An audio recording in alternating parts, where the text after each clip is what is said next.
ಪೈಸಾ 5:14 ವಚನ. ಕ್ಲಿಯರ್ ಇದೆ ಬ್ರದರ್. ಆದುದರಿಂದ ನಿದ್ರೆ ಮಾಡುವವನೇ ಎಚ್ಚರವಾಗು, ಸತ್ತವರನ್ನು ಬಿಟ್ಟು ಏಳು, ಕ್ರಿಸ್ತನು ನಿನಗೆ ಪ್ರಕಾಶ ಕೊಡುವನು ಎಂದು ಹೇಳಿದೆ. ಆದ ಕಾರಣ ನೀವು ನಡೆದುಕೊಳ್ಳುವ ರೀತಿಯನ್ನು ಸಾಕು ಬಿಡಿ ಬ್ರದರ್.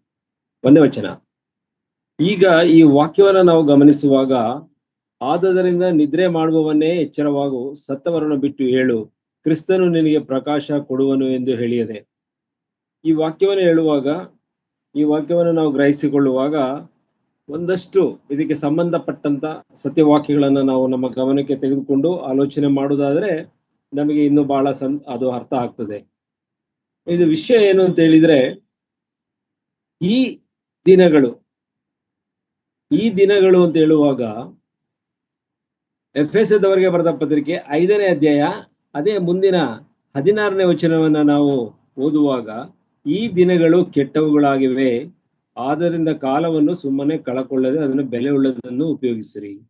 ಅಂದ್ರೆ ಇಲ್ಲಿ ನಾನು ತೆಗೆದುಕೊಳ್ಳುವಂತ ವಾಕ್ಯ, ಈ ದಿನಗಳು ಕೆಟ್ಟ ದಿನಗಳಾಗಿವೆ ಎಂಬುದಾಗಿ ಕರ್ತನು ನಮಗೆ ಈ ವಾಕ್ಯದ ಪ್ರಕಾರ ತಿಳಿಸ್ತೇನೆ. ಒಳ್ಳೆಯ ದಿನಗಳು ಅಂತ ಹೇಳಲಿಕ್ಕೆ ಸಾಧ್ಯ ಇಲ್ಲ, ಅದಕ್ಕೆ ಸತ್ಯವೇದ ಒಪ್ತಾ ಇಲ್ಲ. ಅದರಿಂದ ನಾನು ಕೂಡ ಅದನ್ನೇ ಅನುಮೋದನೆಯನ್ನ ಮಾಡುವವನಾಗಿದ್ದೇನೆ. ಈಗ ಈ ದಿನಗಳು ಕೆಟ್ಟವುಗಳಾಗಿದೆ ಅಂತ ಹೇಳಿದರೆ ಅದರ ಅರ್ಥ ಏನು ಅಂತ ಹೇಳುವಾಗ, ದಯಮಾಡಿ ನನ್ನೊಂದಿಗೆ 2 ಥೆಸಲೋನಿಕದವರಿಗೆ ಬರೆದ ಪತ್ರಿಕೆ 1-2 ವಾಕ್ಯವನ್ನ ಅಲ್ಲಿ ನಾವು ನೋಡಿಕೊಳ್ಳೋಣ. 2 ಥೆಸಲೋನಿಕದವರಿಗೆ ಬರೆದ ಪತ್ರಿಕೆ 3ನೇ ವಚನ. ಯಾರು ಯಾವ ವಿಧದಲ್ಲಿಯೂ ನಿಮ್ಮನ್ನು ಮೋಸಗೊಳಿಸದಂತೆ ನೋಡಿಕೊಳ್ಳಿರಿ, ಯಾಕಂದ್ರೆ ಮೊದಲು ಮತಭ್ರಷ್ಟತೆ ಉಂಟಾಗಿ ಅಧರ್ಮ ಸ್ವರೂಪನು ಬಯಲಿಗೆ ಬಂದ ಹೊರತು ಆ ದಿನವೂ ಬರುವುದಿಲ್ಲ ಎಂಬುದಾಗಿ ಥೆಸಲೋನಿಕದವರಿಗೆ ಬರೆದ ಪತ್ರಿಕೆಯಲ್ಲಿ ತಿಳಿಸಿದೆ. ಇಲ್ಲಿ ಒಂದು ದಿನದ ಬಗ್ಗೆ ಈ ಗ್ರಂಥಕರ್ತನಾದಂತಹ ಪೌಲನು ಥೆಸಲೋನಿಕದವರಿಗೆ ತಿಳಿಸ್ತಾ ಇದ್ದಾನೆ. ಏನು? ಮೊದಲು ಆ ಮತಭ್ರಷ್ಟತೆಯು ಉಂಟಾಗಿ ಅಧರ್ಮ ಸ್ವರೂಪನು ಬಯಲಿಗೆ ಬಂದ ಹೊರತು ಆ ದಿನವೂ ಬರುವುದಿಲ್ಲ. ಅಂದ್ರೆ ಮತಭ್ರಷ್ಟತೆ ಉಂಟಾಗಬೇಕಾಗಿದೆ. ಎಲ್ಲಿ ಮತಭ್ರಷ್ಟತೆ ಉಂಟಾಗಬೇಕು? ಅದು ಮುಖ್ಯವಾಗಿ ಕ್ರಿಸ್ತನ ಸಭೆಯಲ್ಲೇ ಉಂಟಾಗುವಂಥದ್ದು. ನಾವು ಅನ್ಯರ ಬಗ್ಗೆ ಹೇಳಲಿಕ್ಕೆ ನಮಗೆ ಯಾವ ಅಧಿಕಾರವೂ ಇಲ್ಲ. ಅನ್ಯರ ವಿಚಾರದಲ್ಲಿ ನಾವು ಯಾವುದೇ ವಿಚಾರವನ್ನು ಮಾತನಾಡುವುದು ಸರಿ ಬರುವುದಿಲ್ಲ, ಅದು ಕಾನೂನಿಗೂ ಕೂಡ ತಪ್ಪಾಗ್ತದೆ. ಹಾಗಾಗಿ ಪೌಲನು ಅದನ್ನೇ ತಿಳಿಸಿದ್ದಾನೆ ಎಫೆಸದವರಿಗೆ ಬರೆದ ಪತ್ರಿಕೆ. ಅನ್ಯರ ಬಗ್ಗೆ ತೀರ್ಪು ಮಾಡಲಿಕ್ಕೆ ನಾವು ಯಾರು ಎಂಬುದಾಗಿ ಹೇಳ್ತಾನೆ. ಆ ರೀತಿಯಲ್ಲಿ ಅಲ್ಲ. ಇಲ್ಲಿ ಅಧರ್ಮ ಸ್ವರೂಪನು ಅಂದ್ರೆ ಮೊದಲು ಮತಭ್ರಷ್ಟತೆಯು ಉಂಟಾಗಿ ಅಧರ್ಮ ಸ್ವರೂಪನು ಬಯಲಿಗೆ ಬಂದ ಹೊರತು ಅಂತ ಹೇಳಿದ್ರೆ, ಸಭೆಗಳಲ್ಲಿ ಮತಭ್ರಷ್ಟತೆ ಉಂಟಾಗುವುದನ್ನ ನಾವು ಗಮನಿಸ್ತೇವೆ. ಆ ಮತಭ್ರಷ್ಟತೆ ಉಂಟಾಗುವಾಗ ನಿಜ ವಿಶ್ವಾಸಿ ಮಾಡಬೇಕಾದದ್ದು ಕರ್ತವ್ಯ ಏನು, ಅವನ ಕೆಲಸವೇನು ಅಂದ್ರೆ, ಇಲ್ಲಿ ಎಫೆಸದವರಿಗೆ ಬರೆದ ಪತ್ರಿಕೆ 5ನೇ ಅಧ್ಯಾಯದಲ್ಲಿ 14ನೇ ವಚನದಲ್ಲಿ ಬರೆದಿರುವ ಪ್ರಕಾರ, ನಿದ್ರೆ ಮಾಡುವವನೇ ಎಚ್ಚರವಾಗು, ಸತ್ತವರನ್ನು ಬಿಟ್ಟು ಏಳು. ಅಂದರೆ ಈ ಸಭೆ ಪ್ರಾರಂಭವಾದಾಗಲಿಂದಲೂ, ಮೊದಲನೆಯ ಆದಿಸಭೆ ಕ್ರಿಸ್ತನ ಸಭೆಯ ಕಾಲ ಪ್ರಾರಂಭವಾದಾಗಲಿಂದ, ಸಭೆಯ ಕಾಲ ಯಾವಾಗ ಪ್ರಾರಂಭ ಆಯಿತು? ಪವಿತ್ರಾತ್ಮನು ಈ ಲೋಕಕ್ಕೆ ಬಂದ ನಂತರ 3,000 ಜನರು ದೀಕ್ಷಾ ಸ್ನಾನ ತೆಗೆದುಕೊಂಡು ರಕ್ಷಣೆ ಹೊಂದಿದ ನಂತರ ಸಭೆಯು ಪ್ರಾರಂಭ ಆಯಿತು.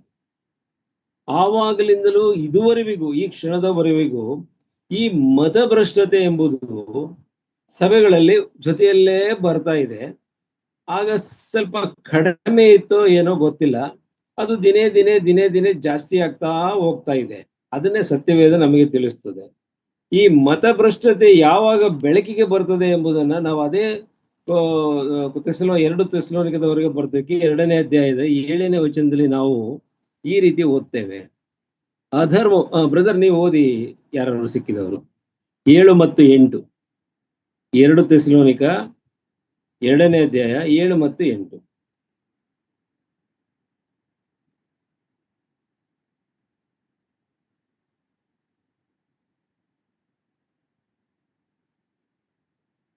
ಎರಡು ಥೆಸಲೋನಿಕ 7ನೇ ವಚನ ಮತ್ತು 8ನೇ ವಚನ.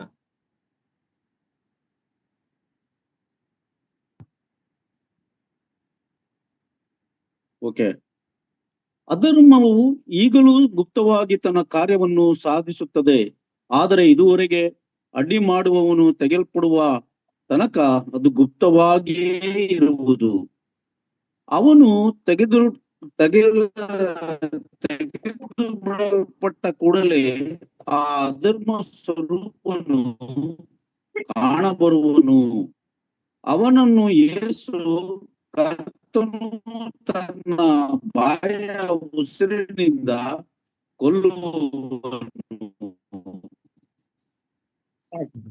Thank you very much brother. ನೋಡಿ ಬ್ರದರ್, ಸಾಕು ಬ್ರದರ್, ಪ್ರತ್ಯಕ್ಷತೆಯ ಪ್ರಕಾಶ. ಮುಂದೆ ಓದ್ಬೇಕಾ ಬ್ರದರ್? ಸಾಕು ಬರ್ದಿದೆ, ಸಾಕು, ಅಷ್ಟು 2ನೇ ವಚನ. ಈಗ ಈ ವಾಕ್ಯವನ್ನ ಬಹಳ ಸೂಕ್ಷ್ಮವಾಗಿ ಕೇಳಬೇಕು. ಆ ಕಡೆ ಈ ಕಡೆ ಕೇಳುವುದ್ರಲ್ಲಿ ವ್ಯತ್ಯಾಸ ಆದ್ರೂ ಕೂಡ ನಿಮ್ಗೆ ಅರ್ಥ ಆಗೋದಿಲ್ಲ. ನಾವು ಮೊದಲನೇ ಹೇಳಿದ್ದೇನು, ಅಧರ್ಮ ಸ್ವರೂಪನು ಬಯಲಿಗೆ ಬರುವ ತನಕ ಹೊರತು ಆ ದಿನವೂ ಬರುವುದಿಲ್ಲ. ಅಂದ್ರೆ ಅಧರ್ಮ ಸ್ವರೂಪನು ಬಯಲಿಗೆ ಬರಬೇಕು, ಬಯಲಿಗೆ ಬರುವ ತನಕ ಆ ದಿನವೂ ಬರುವುದಿಲ್ಲ. ಆ ದಿನವು ಅಂತ ಹೇಳುವಾಗ ಅದು ಕರ್ತನ 2ನೇ ಬರೋಣದ ಬಗ್ಗೆ ಬರೆಯಲ್ಪಟ್ಟಿದೆ. 2ನೇದಾಗಿ ಅದನ್ನೇ ಪೌಲನು ಬರಿತಾನೆ 7 ಮತ್ತು 8ನೇ ವಚನದಲ್ಲಿ, ಅಧರ್ಮವು ಈಗಲೂ ಗುಪ್ತವಾಗಿ ತನ್ನ ಕಾರ್ಯವನ್ನು ಸಾಧಿಸುತ್ತದೆ. ಅಧರ್ಮವು ಈಗಲೂ ಗುಪ್ತವಾಗಿ ತನ್ನ ಕಾರ್ಯವನ್ನು ಸಾಧಿಸುತ್ತದೆ ಅಂದ್ರೆ ಕ್ರೈಸ್ತ ಸಭೆಗಳಲ್ಲಿ ಅಧರ್ಮ ಸ್ವರೂಪನು ಅಂತ ಹೇಳುವಾಗ ಸೈತಾನನ ಕ್ರಿಯೆಗಳು, ದೇವರ ವಾಕ್ಯಕ್ಕೆ ವಿರುದ್ಧವಾದ ನಿಯಮಗಳು, ನೀತಿ ನಿಯಮಗಳು, ಕೆಲವು ಕಟ್ಟುಪಾಡುಗಳು ಕೂಡ, ಧಾರ್ಮಿಕ ಕಟ್ಟುಪಾಡುಗಳು, ಇವೆಲ್ಲವೂ ಇದಕ್ಕೆ ಅಧರ್ಮಕ್ಕೆ ಸೇರಿಸಲ್ಪಟ್ಟದ್ದು. ಮತ್ತು ಭ್ರಷ್ಟತೆ ಎನ್ನುವಾಗ ಅವೆಲ್ಲವೂ ಅದರಲ್ಲಿ ಅಡಕವಾಗಿರುವಂತ ವಿಷಯಗಳು. ನಾವು ಸಭೆಗಳಲ್ಲಿ ಗಮನಿಸುವಾಗ ಈ ಅಧರ್ಮ ಸ್ವರೂಪನು ಅಂತ ಹೇಳುವಾಗ ಸೈತಾನನ ಕ್ರಿಯೆಗಳು ಸಭೆಗಳಲ್ಲಿ ಅದು ಬೆಳೀತಾ ಬರ್ತಾ ಇದೆ. ಅದು ನಾನು ಎಫೆಸದವರಿಗೆ ಬರೆದ ಪತ್ರಿಕೆ 5ನೇ ಅಧ್ಯಾಯದಲ್ಲಿ ನಾವು ಓದುವಾಗ ನಾವು ಈ ರೀತಿ ಓದಿದೆವು. ಏನಂತೆ, ಎಲ್ಲ 4ನೇ ಅಧ್ಯಾಯ 31ನೇ ವಚನ, ಎಲ್ಲ ದ್ವೇಷ, ಕೋಪ, ಕ್ರೋಧ, ಕಲಹ, ದೂಷಣೆ ಇವುಗಳನ್ನು ಸಕಲ ವಿಧವಾದ ದುಷ್ಟತನವನ್ನು ನಿಮ್ಮಿಂದ ದೂರ ಮಾಡ್ರಿ ಎಂಬುದಾಗಿ ಅವನು ಹೇಳ್ತಾ ಇದ್ದಾನೆ. ಅಂತಂದ್ರೆ ಈ ಎಲ್ಲಾ ಕೆಟ್ಟತನವು ಸಭೆಯಲ್ಲಿ ಇದೆ ಎಂಬುದಾಗಿ ಅದರ ಅರ್ಥ. ಅಂದ್ರೆ ಎಫೆಸ ಸಭೆಯಲ್ಲಿ ಇತ್ತು ಎಂಬುದಾಗಿ ಅಲ್ಲ. ಎಫೆಸ ಸಭೆಯಲ್ಲಿ ಇತ್ತೋ ಇಲ್ವೋ ಅದ್ರ ಬಗ್ಗೆ ಎವಿಡೆನ್ಸ್ ಇಲ್ಲ. ಆದರೆ ಸಭೆಯವರನ್ನ ಅವರನ್ನ ಸ್ವಚ್ಛಗೊಳಿಸುವುದಕ್ಕೋಸ್ಕರ, ದೇವರ ಮುಂದೆ ಅವರು ಪವಿತ್ರವಾದ ರೀತಿಯಲ್ಲಿ ಅವ್ರನ್ನ ಹಾಜರುಪಡಿಸುವುದಕ್ಕೋಸ್ಕರ ಈ ವಾಕ್ಯದಲ್ಲಿ ಪೌಲನು ಆ ರೀತಿಯಲ್ಲಿ ಬರೆದಿದ್ದಾನೆ. ಅದೆಲ್ಲ ನಿಮ್ಮಲ್ಲಿ ಇರಬಾರದು ಎಂಬುದಾಗಿ. ಇವೆಲ್ಲವೂ ಭ್ರಷ್ಟತೆಯ, ಮತಭ್ರಷ್ಟತೆಯ ಒಂದೊಂದು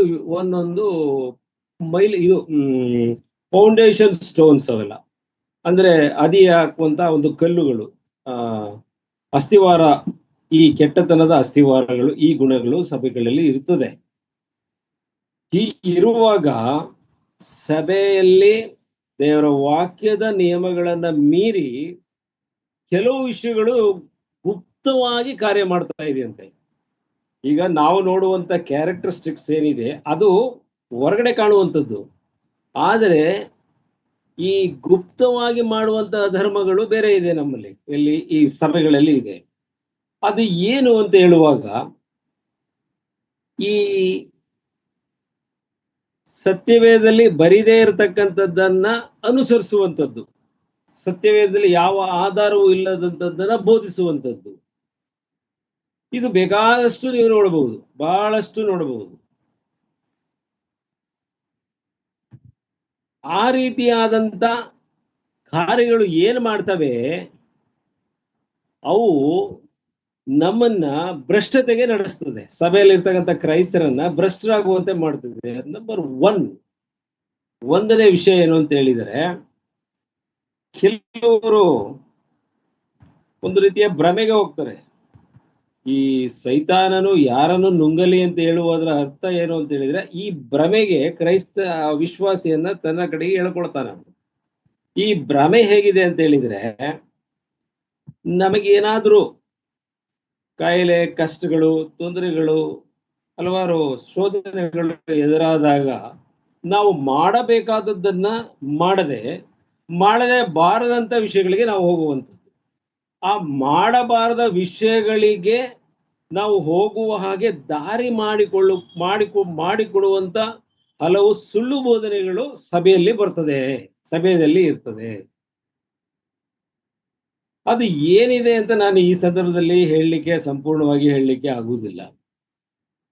ಅದರಲ್ಲಿ ನಾನು ಕಂಡಂಥದ್ದು, ನನ್ನ ಒಂದು ವೈಯಕ್ತಿಕ ಕ್ರೈಸ್ತತ್ವದ ಜೀವಿತದಲ್ಲಿ ನಾನು ಕಂಡಂಥದ್ದು, ಈಗ ನಮಗೆ ಒಂದು ವರ್ಗಾವಣೆ ಆಗ್ಬೇಕು ಅಂತ ಹೇಳಿದ್ರೆ ಒಬ್ಬ ಪಾಸ್ಟರ್ ಇಂದ ನಮಗೆ ಪ್ರಾರ್ಥನೆ ಅವಶ್ಯಕತೆ ಇದೆ. ಈ ಆಕರ್ಷಣೆ ಏನಾಗ್ತದೆ ಅಂತ ಹೇಳಿದ್ರೆ, ಈ ವ್ಯಕ್ತಿಯನ್ನ ಆರಾಧಿಸುವಂತ ಪರಿಸ್ಥಿತಿ ಇದು ಹೇಳ್ಕೊಂಡು ಹೋಗ್ತದೆ. ಅಂದ್ರೆ ಈ ವ್ಯಕ್ತಿ ಇಂತಹ ವ್ಯಕ್ತಿಗಳಿರ್ತಕ್ಕಂಥ ಸಭೆಗಳಿಗೆ ನಾವು ಹೋಗುವುದಾದರೆ, ಅವರು ಹೇಳಿದಂತೆ ನಾವು ಮಾಡುವುದಾದರೆ ನಮಗೆ ನಿಜವಾಗಲೂ ಈ ಕಾಯಿಲೆ ವಾಸಿ ಆಗ್ಬೋದು, ಈ ಸಾಲಗಳು ತೀರ್ಬಹುದು, ನಮ್ಮ ಕಷ್ಟ ನಷ್ಟಗಳೆಲ್ಲ ತೀರ್ಬಹುದು, ನಾವು ಸುಖವಾಗಿ ಇರಬಹುದು. ಅವರು ಹೇಳುವಂತ ಕಾರ್ಯಗಳು ಹೇಗಿರ್ತದೆ ಅಲ್ಲಿಯ ಬೋಧಕರು ಮತ್ತು ಸೇವಕರು ಅಂತ ಹೇಳಿದ್ರೆ, ಅವರು ಕರ್ತನಾದ ಯೇಸು ಕ್ರಿಸ್ತನ ಹೆಸರಿನಲ್ಲೇ ಅವನ್ನೆಲ್ಲ ಮಾಡ್ತಾ ಇರ್ತಾರೆ. ಅದು ಬಹಳ ಮುಖ್ಯ. ಇವತ್ತಿನ ದಿನ ಅದನ್ನ ಆಚರಣೆ ಮಾಡಿಕೊಂಡು ಅದನ್ನೇ ನಂಬಿ ಎಷ್ಟೋ ಕ್ರೈಸ್ತ ಕುಟುಂಬಗಳು ನಿಜವಾದ ಸಭೆಗಳನ್ನ ಬಿಟ್ಟು ಈ ಸುಳ್ಳು ಬೋಧಕರೊಂದಿಗೆ ಸೇರಿಕೊಂಡು ತಮ್ಮದೇ ಆದಂತ ರೀತಿಯಲ್ಲಿ ನಡವಳಿಕೆಗಳನ್ನ ತೋರಿಸಿಕೊಂಡು ಅಲ್ಲಿ ಇರುವುದನ್ನ ನೀವು ಗಮನಿಸಿರ್ಬೋದು. ಎಷ್ಟೋ ಜನರನ್ನು ನೀವು ಗಮನಿಸಿರ್ಬೋದು. ನೀವು ಗೊತ್ತಿಲ್ವೋ, ಇನ್ನೂ ಒಂದು ಕೆಲಸ ಮಾಡ್ತಾನೆ ಸೈತಾನನು. ಈ ಬೋಧಕರುಗಳನ್ನ ಏನ್ ಮಾಡ್ತಾನೆ, ಇಂಥವ್ರನ್ನ, ಈ ಸುಳ್ಳು ಬೋಧಕರು ಸತ್ಯವೇದದಲ್ಲಿ ಇರಲೇ ಇರತಕ್ಕಂಥ ಆಚರಣೆಗಳನ್ನ ಮುಖಾಂತರ, ಸಂಪ್ರದಾಯದ ಮುಖಾಂತರ ನೀವು ಆಶೀರ್ವಾದ ಪಡೆದುಕೊಳ್ಳಬಹುದು. ಈ ಲೋಕದಲ್ಲಿ ನಿಮಗೆ ಸ್ವಸ್ಥತೆಯನ್ನ ಪಡೆದುಕೊಳ್ಳಬಹುದು, ನೀವು ಹಣಕಾಸಿನ ಸಂಪಾದನೆ ಮಾಡಬಹುದು, ನಿಮಗೆ ಏನೇನ್ ಸಮಸ್ಯೆಗಳಾಗಿದೆ ಇದನ್ನೆಲ್ಲ ನಿಮಗೆ ದೇವರು ಈ ರೀತಿ ಮಾಡಿದ್ರೆ ಸಿಗ್ತದೆ ಅಂತ ಹೇಳಿ ಈ ಸಾಂಪ್ರದಾಯಿಕ ಬೋಧನೆಗಳನ್ನ ಯಾರು ಮಾಡಿ ಅವ್ರನ್ನ ಅಟ್ರಾಕ್ಟ್ ಮಾಡಿ ಎಳಿತಾರಲ್ಲ, ಆಗ ಅದು ಹೇಗಿರ್ತದೆ ಅಂತ ಹೇಳಿದ್ರೆ, ಅದು ಸಭೆಗೆ ನೇರವಾಗಿ ಬರೋದಿಲ್ಲ. ಸೈತಾನನು ಅವರನ್ನ ಎಲ್ಲಿಗೆ ಯಾವ ರೀತಿಯಲ್ಲಿ ಕಳಿಸ್ತಾನೆ ಅಂತ ಹೇಳಿದ್ರೆ, ಹಿಂಬಾಗಿಲಿಂದ ಕಳಿಸ್ತಾನೆ. ಕರ್ತನು ಹೇಳಿದ್ದಾನೆ, ನನ್ನ ಕುರಿಗಳಿಗೆ ಮುಂಬಾಗಿಲು ನಾನೇ, ನನ್ನ ದಾರಿಯನ್ನ ಬಿಟ್ಟು ಇನ್ಯಾರು ಬಂದ್ರೆ ಅವರು ಕಳ್ಳರು, ಸುಳ್ಕೊಳ್ಳುವವರು ಎಂಬುದಾಗಿ ಕರ್ತನೇ ನಮಗೆ ತಿಳಿಸಿದ್ದಾರೆ. ಈ ರೀತಿ ಹೇಳಿದ್ರು ಕೂಡ ನಾವು ಅದನ್ನ ಅನುಸರಿಸದೆ, ಆ ಎಚ್ಚರಿಕೆಯ ವಿಷಯಗಳನ್ನ ತೆಗೆದುಕೊಳ್ಳದೆ, ನಾವು ಸಭೆ ಹಿಂಬಾಗಿಲು ಅಂತ ಹೇಳುವಾಗ ಅದು ಕುಟುಂಬಗಳು, ಹಿಂಬಾಗಿಲು ಅಂತ ಹೇಳುವಾಗ ದ ಬ್ಯಾಕ್ ಡೋರ್ಸ್ ಅಂತ ಹೇಳುವಾಗ ಅದು ಸಭೆಯ ಕುಟುಂಬಗಳಿಗೆ ಅವರು ಒಳಗಡೆ ಹೋಗ್ತಾರೆ. ಇದನ್ನೇ ಯೂದನು ಬರೆದ ಪತ್ರಿಕೆಯಲ್ಲಿ ಅದನ್ನ ಸ್ಪಷ್ಟವಾಗಿ ಬರೀತಾನೆ, ಬಹಳ ಚೆನ್ನಾಗಿ ಅದನ್ನ ಬರೀತಾನೆ ಯೂದನು. ಇವರು ಕಳ್ಳರು ಅಂತ ಹೇಳಿ ಚೆನ್ನಾಗಿ ಬರೀತಾನ್ರಿ. ನಾನೊಂದು ವಾಕ್ಯನ ನಾನು ತೆಗೆದು ಓದ್ಲಿಕ್ಕೆ ಇಷ್ಟಪಡ್ತೇನೆ. ನೋಡಿ, ಯೂದನ ಪತ್ರಿಕೆ 12ನೇ ಅಧ್ಯಾಯ, ಇರ್ಬೇಡ 10ರಿಂದ ಕೆಲವರು ದಯಮಾಡಿ ಓದ್ಬೇಕು ಅಂತ ನಾನು ಕೇಳ್ಕೊಳ್ತೀನಿ. ಸ್ಪಷ್ಟವಾಗಿ ಬಹಳ ಇಂಟ್ರೆಸ್ಟ್ ಆಗಿ ದಯಮಾಡಿ ಓದ್ರಿ.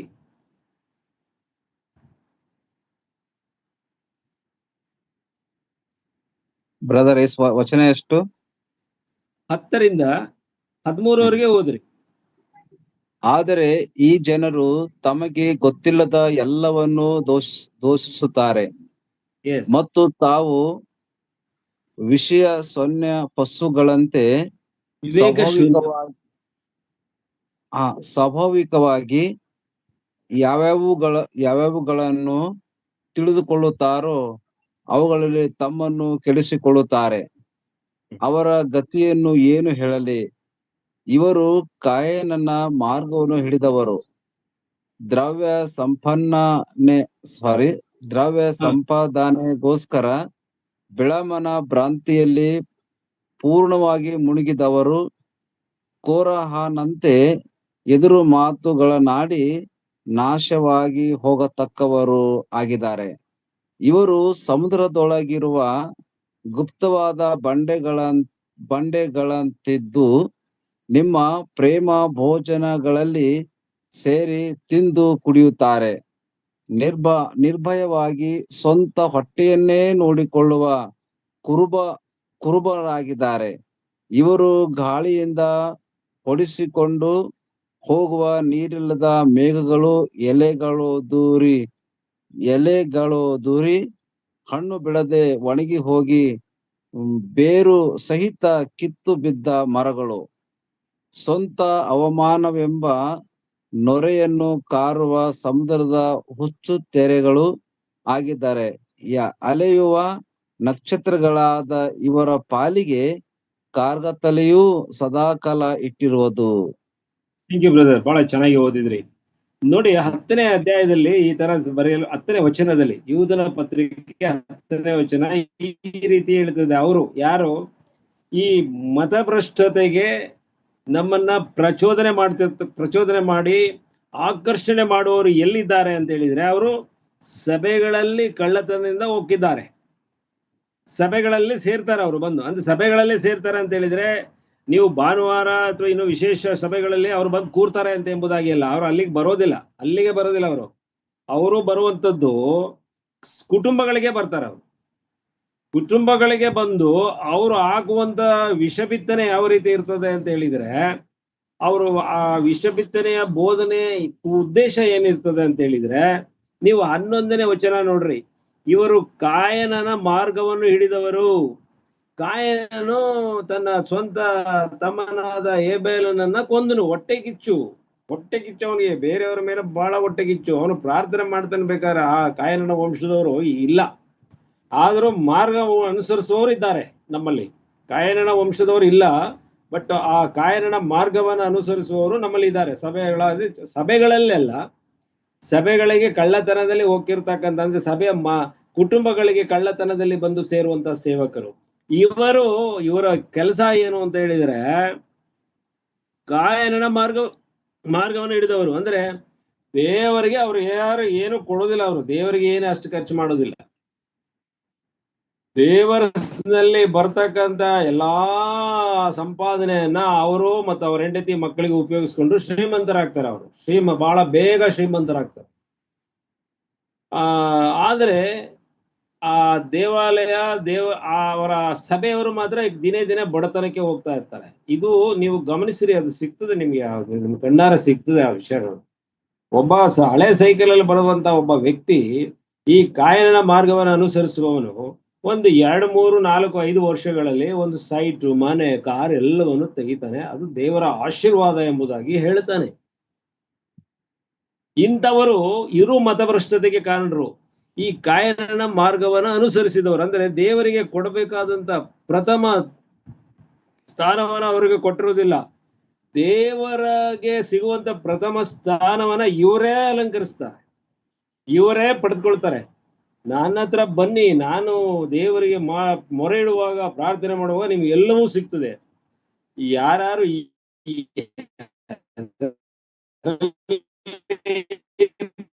ಬಹಳ ಹಳ್ಳಕ್ಕೆ ಬೀಳೋರು ನಮ್ಮ ಸಭೆಗಳಲ್ಲಿ ಸ್ತ್ರೀಯರು ಹೇಳುದು ಬಹಳ ಕಷ್ಟ. ಸ್ತ್ರೀಯರ ಮೂಲಕ ಗಂಡಸರು ಬೀಳಬಹುದಷ್ಟೇ. ಬಟ್ ಸ್ತ್ರೀಯರು ಏನು ಅಂತ ಹೇಳಿದ್ರೆ, ಅವರಿಗೆ ಇದು ಕಡಿಮೆ. ಅವರಿಗೆ ಈ ಶೋಧನೆಗಳನ್ನ ಸಹಿಸಿಕೊಳ್ಳುವಂತ ಶಕ್ತಿ ಅವರಿಗೆ ಕಡಿಮೆ ಇರ್ತದೆ.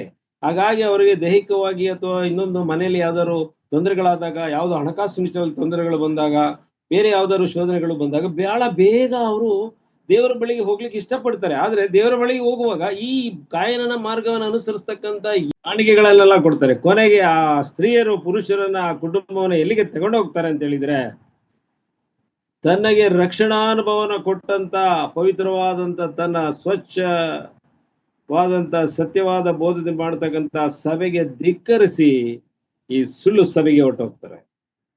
ನನ್ನ ಪ್ರೀತಿಯ ಸಹೋದರ ಸಹೋದರಿಯರೇ, ದಯಮಾಡಿ ಇದನ್ನ ನೀವು ಪರಿಶೀಲನೆ ಮಾಡ್ರಿ. ಇದು ಎಷ್ಟು ಮಟ್ಟಿಗೆ ಇದೆ, ನನ್ನ ಅಭಿಪ್ರಾಯ ಅಲ್ಲ, ಇದು ಕರ್ತನಾದ ಯೇಸು ಕ್ರಿಸ್ತನ ತಂದೆಯಾದ ದೇವರ ಅಭಿಪ್ರಾಯವನ್ನ, ಆ ಬೋಧನೆಯನ್ನ ಪೌಲನು ಈ ರೀತಿಯಲ್ಲಿ ಬರೆದು ಕೊಟ್ಟಿದ್ದಾನೆ. ಅದರಿಂದಲೇ ಎಫೆಸದವರಿಗೆ ಬರೆದ ಪತ್ರಿಕೆ 5ನೇ ಅಧ್ಯಾಯ 14ನೇ ವಚನದಲ್ಲಿ ಏನಿದೆ, ನಿದ್ರೆ ಮಾಡುವವನೇ ಎಚ್ಚರವಾಗು, ಸತ್ತವರನ್ನು ಬಿಟ್ಟು ಹೇಳು.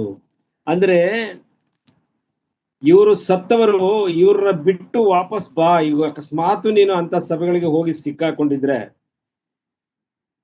ಈ ಭ್ರಾಂತಿ ಒಳಗಡೆ, ಬೀಲಾಮನ ಭ್ರಾಂತಿ ಒಳಗಡೆ ನೀನು ಬಿದ್ದಿದ್ದೇ ಆಗಿದರೆ, ನಾವು ಇದೇ ಯೂದನ ಪತ್ರಿಕೆ 11ನೇ ವಚನದಲ್ಲಿ ಓದುವಾಗ ಕೊರಹನಂತೆ ಎದುರು ಮಾತುಗಳನ್ನಾಡಿ ನಾಶವಾಗತಕ್ಕವರು ಆಗಿದ್ದಾರೆ ಅಂದ್ರೆ, ಕೊರಹನು ಏನು ಮಾಡದ? ಮೋಶೆಗೆ ಎದುರು ಬಿದ್ದ, ಎದುರು ಮಾತಾಡಿ ಅವನೇನಾಯ್ತು? ಭೂಮಿ ಅವನ ಕಡೆಯವ್ರನ್ನ ಶಿವ ಸಹಿತ ನುಂಗಿ ಬಿಡ್ತು.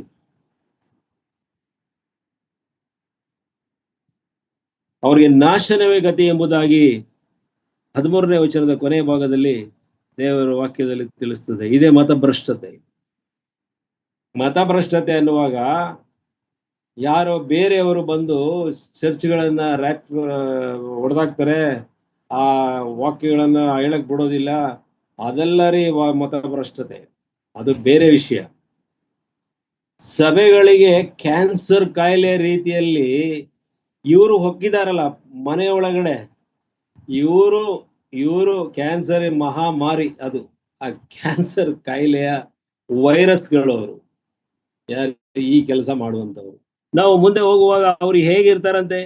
ಇವರು 12ನೇ ವಚನದಲ್ಲಿ ನಿಮ್ಮ ಪ್ರೇಮ ಭೋಜನಗಳಲ್ಲಿ ಸೇರಿ ತಿಂದು ಕುಡಿಯುತ್ತಾರೆ, ನಿರ್ಭಯವಾಗಿ ತಮ್ಮ ಹೊಟ್ಟೆಯನ್ನೇ ನೋಡಿಕೊಳ್ಳುವ ಕ್ರೂರರಾಗಿದ್ದಾರೆ, ಇವರು ಗಾಳಿಯಿಂದ ಓಡಿಸಿಕೊಂಡು ಹೋಗುವ ನೀರಿಲ್ಲದ ಮೇಘಗಳು. ಈ ದೇವರ ಸೇವಕರು ಈ ರೀತಿ ಮತಭ್ರಷ್ಟತೆಯ ಸಭೆಗಳಲ್ಲಿ ಹುಟ್ಟಾಕುವಂತವ್ರು. ಸಭೆಗಳಲ್ಲಿ ಅಂತ ಹೇಳುವಾಗ ಮತ್ತೆ ಮತ್ತೆ ಹೇಳ್ತೀನಿ, ಸಭೆಯ ಕುಟುಂಬಗಳಲ್ಲಿ ಅದು ಮಾಡುವಂತ ಕೆಲಸ. ಸಭೆಗೆ ಬಂದು ಮಾಡ್ಲಿಕ್ಕೆ ಆಗಲ್ಲ ಅವರು. ಈ ಕುಟುಂಬಗಳನ್ನ ಹಾಳು ಮಾಡುವಂತ ಅವರು ಏನಂದ್ರೆ, ನೀರು ಇಲ್ಲದ ಮೇಘಗಳು. ನೀವು ಈಗಾಗಲೇ ನಿಮ್ಗೆ ಅನುಭವ ಆಗಿರ್ಬೇಕು. ಈಗ ನಾವು ಒಂದು 2 ತಿಂಗಳಿಂದ ಮೋಡ ಮುಚ್ಚದಂಗೆ ಇದೆ, ಮಳೆ ಇಲ್ಲ. ಅಂದ್ರೆ ನೀರಿಲ್ಲದ ಮೇಘಗಳು. ಅವು ಮೋಡ ನೀವು ನೋಡಿ ಪಾಸ್ ಆಗ್ತಾ ಇರುತ್ತೆ, ಗಾಳಿ ಎಲ್ಲಿ ಬಡಿತದಲ್ಲಿ ಹೋಗ್ತಾ ಇರುತ್ತೆ, ಎಲ್ಲೋಯ್ತೋ ಗೊತ್ತಿಲ್ಲ, ಎಲ್ಲಿಂದ ಬತ್ತೋ ಗೊತ್ತಿಲ್ಲ. ಅಂದ್ರೆ ಇವರಿಗೆ ಯಾವ ಆಧಾರವೂ ಇಲ್ಲದವರು ಇವರು. ಈ ರೀತಿ ಮೋಸ ಮಾಡುವಂತ ಸೇವಕರು ಇವು ದೇವರ ಸೇವಕರು ಎಂಬುದಾಗಿ ಬರುವಂತ ಕ್ರೈಸ್ತರಲ್ಲಿ ಬರತಕ್ಕಂಥವರು, ಅವರು ಯಾವ ಆಧಾರವೂ ಇಲ್ಲದೆ ಇರತಕ್ಕಂಥವ್ರು. ಅಂದ್ರೆ ಅವರಲ್ಲಿ ನೀರು ಇಲ್ಲ ಅಂತ ಹೇಳಿದ್ರೆ, ಅವರು ದೇವರು ನಿಜವಾದಂತ ದೇವರ ವಾಕ್ಯ, ನೀರು ಅದು ದೇವರ ವಾಕ್ಯಕ್ಕೆ ಹೋಲಿಕೆ ಆಗಿದೆ. ಆದ್ರಿಂದ ಆ ವಾಕ್ಯವಿಲ್ಲದಂತ ಸೇವಕರು ಅಂದ್ರೆ ಅವರದೇ ಆದ ರೀತಿಯಲ್ಲಿ ವಾಕ್ಯವನ್ನ ಹೇಳಿ ವಿಶ್ವಾಸಿಯ ಜೀವಿತವನ್ನ ಹಾಳು ಮಾಡಿ, ನಮ್ಮ ಸಭೆಗಳಲ್ಲಿ ಅಂದ್ರೆ ನಾವು ರಕ್ಷಿಸಲ್ಪಟ್ಟಂತ ರಕ್ಷಣಾ ಮಾರ್ಗಕ್ಕೆ ತಂದ ಸಭೆಗಳಿಗೆ ನಾವು ದ್ರೋಹಗಳಾಗಿ ಕೆಲಸ ಮಾಡುವಂತ ರೀತಿಯಲ್ಲಿ ನಡೆಸ್ತಕ್ಕಂಥವರು ಇವರೇ ಆಗಿದ್ದಾರೆ ಎಂಬುದಾಗಿ ಯೂದನ ಪತ್ರಿಕೆಯಲ್ಲಿ ನಮಗೆ ಎಚ್ಚರಿಸ್ತಾ ಇದ್ದಾನೆ. ಈ ಕೆಟ್ಟ ದಿನಗಳಲ್ಲಿ ನಾವು ಎಚ್ಚರವನ್ನ ತೆಗೆದುಕೊಳ್ಳಬೇಕು.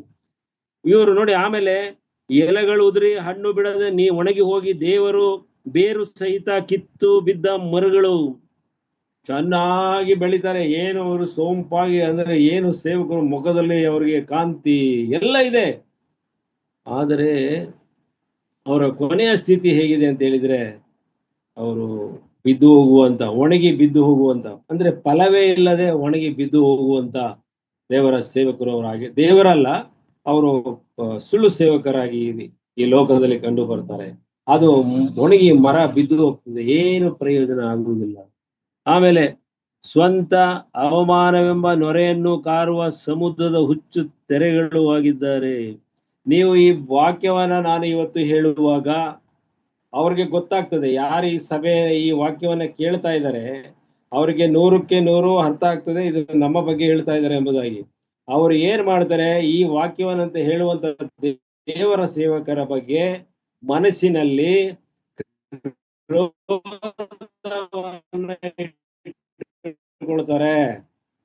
ಜ್ಞಾಪವಾಗಿ ನೀವು ಅವ್ರನ್ನ ಎದುರಿಸ್ಲಿಕ್ಕೆ ಅಷ್ಟು ಸುಲಭವಾಗಿ ತಿಳ್ಕೊಳ್ಬೇಡ್ರಿ. ಸೈತಾನನು ಅವರ ಪರವಾಗಿ ಕೆಲಸ ಮಾಡ್ತಾನೆ. ಕ್ರೋಧ ಅವರಲ್ಲಿ ಬರ್ತದೆ. ಹುಚ್ಚು ತೆರೆ ಅಂದ್ರೆ ಅವರು ಒಬ್ಬರಿಸಿ ನಿಲ್ತಾರೆ.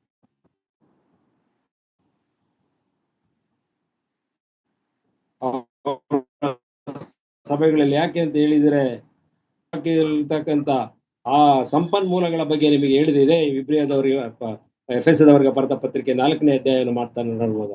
ಅವ್ರಿಗೆ ಇರ್ತಕ್ಕಂಥ ರಿಸೋರ್ಸ್ ಸಂಪನ್ಮೂಲ ಯಾವುದು ಅಂತ ಹೇಳಿದ್ರೆ, ಅವರ ಸುಳ್ಳು ಬೋಧನೆಯನ್ನ ಕೇಳಿ ಅವರನ್ನು ಹಿಂಬಾಲಿಸಿ ತಮ್ಮ ಸ್ವಂತ ಸಭೆಗಳನ್ನ ಧಿಕ್ಕರಿಸಿ ಅಲ್ಲಿಗೆ ಹೋಗ್ತಕ್ಕಂಥ ವಿಶ್ವಾಸಿಗಳೇ ಅವರ ರಿಸೋರ್ಸ್ ಅಂತ ಹೇಳಿದ್ರೆ, ಅವ್ರ ಸಂಪನ್ಮೂಲಗಳು. ಯಾಕಂತ ಹೇಳಿದ್ರೆ ಅವರು ಕೊಡುವುದು ಕಾಣಿಕೆಗಳು, ಅವರಿಗೆ ಸಂಪನ್ಮೂಲಗಳು. ಹಣವೇ ಅವರಿಗೆ ಸಂಪನ್ಮೂಲವೇ ಹೊರತು ದೇವರ ವಾಕ್ಯವು ಅವರಿಗೆ ಖಂಡಿತವಾಗಿ ಸಂಪೂರ್ಣ ಆಗುವುದಿಲ್ಲ. ಯಾಕಂತೇಳಿ ದೇವರ ವಾಕ್ಯದಲ್ಲಿರ್ತಕ್ಕಂಥ ಸಂಪನ್ಮೂಲಗಳು ಅಂತ ಹೇಳುವಾಗ ಒಬ್ಬ ವಿಶ್ವಾಸಿ ತನ್ನ ಜೀವಿತವನ್ನ ಪವಿತ್ರಗೊಳಿಸಿಕೊಳ್ಳುವಂಥದ್ದು, ದೇವರ ಚಿತ್ತಾನುಸಾರವಾಗಿ ನಡೆಯುವಂಥದ್ದು, ದೇವರ ಕೃಪೆಯನ್ನ ಅವನು ಒಂದು ಬಾರಿ ಕೇಳುವಾಗ ಕರ್ತನು ತಡ ಮಾಡದೆ ಉತ್ತರ ಕೊಡುವ ರೀತಿಯಲ್ಲಿ ಆತನೊಂದಿಗೆ ತನ್ನ ಸಂಬಂಧವನ್ನ ಇಟ್ಟುಕೊಳ್ಳುವುದು, ಹಣ ಕಾಸು ಆಸ್ತಿ ಈ ಲೋಕದ ಆಸೆ ಆಕಾಂಕ್ಷೆಗಳನ್ನ ಸಂಪೂರ್ಣವಾಗಿ ಧಿಕ್ಕರಿಸುವಂಥದ್ದು, ಇದರ ಮೇಲೆ ಯಾವ ವ್ಯಾಮೋಹವೂ ಇಲ್ಲದೆ ಇರತಕ್ಕಂಥದ್ದು, ಇದು ದೇವರಿಂದ ಬರತಕ್ಕಂಥ ಸಂಪನ್ಮೂಲಗಳು. ಅಂತ ವ್ಯಕ್ತಿಗೆ ಎಲ್ಲವೂ ಲಭಿಸ್ತದೆ, ಎಲ್ಲವೂ ಆಗ್ತದೆ. ಅವನು ಈ ಲೋಕದಲ್ಲಿ ಬಹಳ ಚೆನ್ನಾಗಿ ಜೀವನ ಮಾಡ್ತಾನೆ. ಅವನ್ನ ಮುಟ್ಲಿಕ್ಕೆ ಯಾರ ಕೈಲೂ ಸಾಧ್ಯ ಇಲ್ಲ. ಯಾಕಂತ ಹೇಳಿದ್ರೆ ಕರ್ತನಾದ ಯೇಸು ಕ್ರಿಸ್ತನು ತಂದೆಯಾದ ದೇವರು ಅವನ ಜೊತೆಯಲ್ಲಿ ಗುಡಾರ ಹಾಕಿ ಕಾಯುತ್ತೇವೆ ಎಂಬುದಾಗಿ ಕೀರ್ತನಕಾರನ ಪುಸ್ತಕದಲ್ಲಿ ಕೀರ್ತನೆಗಳಲ್ಲಿ ಬರೆಯಲ್ಪಟ್ಟಿದೆ. ನನ್ನ ಪ್ರೀತಿಯ ಸಹೋದರಿ, ನಾವು ಮುಂದೆ ಇನ್ನೊಂದು ಮಾತನ್ನ ನಾನು ಹೇಳ್ತೀನಿ 13ನೇ ವಚನದಲ್ಲಿ ಏನಿದೆ ಅಂತ ಹೇಳಿದ್ರೆ, ಸ್ವಂತ ಅವಮಾನವೆಂಬ ನೊರೆಯನ್ನು ಕಾರುವ ಸಮುದ್ರದ ಹುಚ್ಚು ತೆರೆಗಳು ಆಗಿದ್ದಾರೆ. ಅಲಿಯುವ ನಕ್ಷತ್ರಗಳಾದ ಇವರ ಪಾಲಿಗೆ ಏನಂತ ಇವರು ಅಲಿಯುವ ನಕ್ಷತ್ರಗಳು. ನೀವು ನೋಡ್ಬೇಕ್ರಿ, ಯಾವ ಮನೆನ ನಾವು ಲಪ್ಟಾಯಿಸ್ಬೋದು ಅಂತೇಳಿ ಹುಡುಕೊಂಡು ಹೋಗ್ತಾರ ಅವರು. ಸತ್ಯವೇದ ವಿತ್ ಬೈಬಲ್. ಹೋಗ್ಲಿ, ದೇವರ ಸೇವೆಯನ್ನ ಮಾಡ್ಲಿ, ಕರ್ತನನ್ನ ಪರಿಚಯ ಮಾಡ್ಲಿ, ಅನೇಕರನ್ನ ರಕ್ಷಣಾ ಮಾರ್ಗಕ್ಕೆ ಅವರು ಸೇರಿಸ್ಲಿ, ಅದು ದೇವರು ಆಜ್ಞೆ ಕೊಟ್ಟಿದ್ದಾರೆ, ಅದನ್ನು ತಪ್ಪಲ್ಲ. ಆದ್ರೆ ಸ್ವಂತ ಹೊಟ್ಟೆಯನ್ನ ಹೊರ್ಕೊಳ್ಳುವಂತ ರೀತಿಯಲ್ಲಿ ಅದರ ಮೇಲೆ ಗಮನ ಇಟ್ಟು ಹೋಗಿ ಮಾಡುವುದು ಬೇಡ. ಹಾಗಾಗಿ ಸಿಕ್ಕಿದಂತ ವ್ಯಕ್ತಿ ನಮ್ಮ ಕೈ ಬಿಟ್ಟು ಹೋದಾನು ಅಂತ ಹೇಳಿ ಅವನಿಗೆ ಇಲ್ಲದ ಸಲ್ಲದಂತ ಇಲ್ಲೇ ಇರ್ತಕ್ಕಂಥ ಆಸೆ ಆಕಾಂಕ್ಷೆಗಳನ್ನ, ಆಸೆ ಅಮಿಷಗಳನ್ನ ಒಡ್ಡಿ ನೀನ್ ಹಿಂಗ್ ಮಾಡಿದ್ರೆ ಹಿಂಗಾಗತ್ತೆ ಅಂತ ಹೇಳಿ ಅವನ ಆಸೆ ಅವನ ಆ ನಂಬಿಕೆಯನ್ನ ಅವನು ವ್ಯರ್ಥ ಮಾಡಿಕೊಳ್ಳುವ ರೀತಿಯಲ್ಲಿ ನಡೆಸ್ಕೊಂಡು ಹೋಗುವಂತ ಕೆಲಸವನ್ನ ನೀವು ಮಾಡಬೇಡ್ರಿ ಎಂಬುದಾಗಿ ನಾನು ಅವರಿಗೆ ಹೇಳ್ತಾ ಇದ್ದೀನಿ. ಇವರ ಪಾಲಿಗೆ ಕಾರ್ಗತ್ತಲು ಸದಾಕಾಲ ಇಟ್ಟಿರುವುದು ಅಂದ್ರೆ ಏನದು? ಕಾರ್ಗತ್ತಲೆ ಅಂತ ಹೇಳುವಾಗ ಅವರು ಪನಿಷ್ಮೆಂಟ್ಗೆ ಹೋಗ್ತಾರೆ ಎಂಬುದಾಗಿ. ಅವರ ಜೊತೆ ಇರುವವರು ಅವರು ಹೋಗ್ಬೇಕಾಗ್ತದೆ. ಯಾಕಂತ ಹೇಳಿದ್ರೆ ಕರ್ತನನ್ನ ಧಿಕ್ಕರಿಸಿದಂತ ತಪ್ಪು ಅವರಲ್ಲಿ ಇರ್ತದೆ. ಇದು ಮೊದಲನೆಯ ಒಂದು ಹಂತ. ಯಾವುದು? ಭ್ರಷ್ಟತೆಯ ಬಗ್ಗೆ ತಿಳಿದು ಬರ್ತಕ್ಕಂಥ ಮೊದಲನೇ ಹಂತ. ಈ ಭ್ರಷ್ಟತೆ ಒಳಗಡೆ ಇವತ್ತಿನ ಸಮಯದಲ್ಲಿ ಏನಾಗ್ತಾ ಇದೆ ನೀವು ನೋಡ್ಬೇಕ್ರಿ. ಇದೇ ಸೇವಕರು ಮಾಡ್ತಿರ್ತಕ್ಕಂಥ ಕೆಲಸಗಳು ಹೇಗಿದೆ ಅಂತ ಹೇಳಿದ್ರೆ, ಕರ್ತನಾದ ಯೇಸು ಕ್ರಿಸ್ತನನ್ನ ಕಾರ್ಟೂನ್ ಮೂಲಕ ಮೊಬೈಲ್ಗಳಲ್ಲಿ ಟಿವಿಗಳಲ್ಲಿ ಕೊಡ್ತಾ ಇದ್ದಾರೆ. ಇವರು ಕಾರ್ಟೂನ್, ಒಬ್ಬ ಹೆಣ್ಣು ಮಗಳು ಅಳ್ತಾ ಇದ್ದಾಳೆ, ಏನೋ ತಕ್ಷಣ ಹಿಂಗಡೆ ಒಬ್ಬರು ಜೀಸಸ್ ಕ್ರೈಸ್ಟ್ ರೀತಿ ಕಾಣುವಂತ ಒಬ್ಬ ಕಾರ್ಟೂನ್ ಜೀಸಸ್ ಕ್ರೈಸ್ಟ್ ಬಂದು ಆ ಮಗುವನ್ನ ಸಂತೈಸಿ ಪ್ರೀತಿ ಮಾಡಿ ಕಣ್ಣೀರನ್ನು ಒರೆಸುವಂಥದ್ದು ತೋರಿಸುವುದು. ದೇವರ ವಾಕ್ಯವನ್ನು ಹಾಕುವಾಗ ಒಂದು ಯೇಸು ಕ್ರಿಸ್ತನ ಒಂದು ಆಕೃತಿ ಕಾಣುವ ರೀತಿಯಲ್ಲಿ ಒಂದು ಫೋಟೋ ಹಾಕುವುದು, ಶಿಲುಬೆಗಳನ್ನ ಹಾಕುವುದು. ಈಗ ತಾನೇ ರವಿರಾಜ್ ಅವರು ಮೊದಲನೆಯ ಸಂದರ್ಭದಲ್ಲಿ ಇದು ಈ ಕೂಟ ಪ್ರಾರಂಭ ಆಗುವಾಗ ರವಿರಾಜ್ ಅವರು ಮಾತಾಡ್ತಾ ಇದ್ರು, ಪ್ಯಾಲೆಸ್ಟೈನಲ್ಲಿ ಶಿಲುಬೆಗೆ ಹಾಕಿರೋ ನಾವು ಶಿಲುಬೆನ ಪೂಜೆ ಮಾಡಕ್ ಹೋಗ್ತಿದ್ವಿ. ಅದೇ ಭಾರತ ದೇಶದಲ್ಲಿ ನೇಣ ಹಾಕ್ತಾರೆ. ಏನಾರಾಗಿರೋ ನಮ್ಮ ಚರ್ಚ್ಗಳ ಮೇಲೆಲ್ಲ ಬರೀ ನೇಣ ಕಟ್ಬಿಟ್ಟು ನಾವು ಹಗ್ಗ ಕಟ್ಕೊಂಡು ಈ ನೇಣ ಅಂತ ನೇಣನ ಪೂಜೆ ಮಾಡ್ತಿದ್ರೆ ಏನೋ ಎಂಬುದಾಗಿ ಬಹಳ ವ್ಯಂಗ್ಯವಾಗಿ ತುಂಬಾ ಅರ್ಥಗರ್ಭಿತವಾಗಿ ರವಿರಾಜ್ ಅವರು ಹೇಳಿದ್ದನ್ನ ಕೇಳಿ ಬಹಳ ಸಂತೋಷ ಆಯ್ತು. ಶಿಲುಬೆ ನಮ್ಮ ದೇವರು ಅಲ್ಲ, ಶಿಲುಬೆ ಕ್ರೈಸ್ತರ ಧರ್ಮದ ಗುರುತು ಅಲ್ಲ, ಶಿಲುಬೆ ನಮಗೆ ಏನೂ ಅಲ್ಲ. ಶಿಲುಬೆಯಿಂದ ಅದೆಲ್ಲ ಬೂಟಾಟಿಕೆಯ ಸಭೆ ಮಾತುಗಳಷ್ಟೇ ಹೊರತು ಶಿಲುಬೆ ಮೇಲೆ ಪ್ರಾಣ ಕೊಟ್ಟಂತ ಕರ್ತನಾದ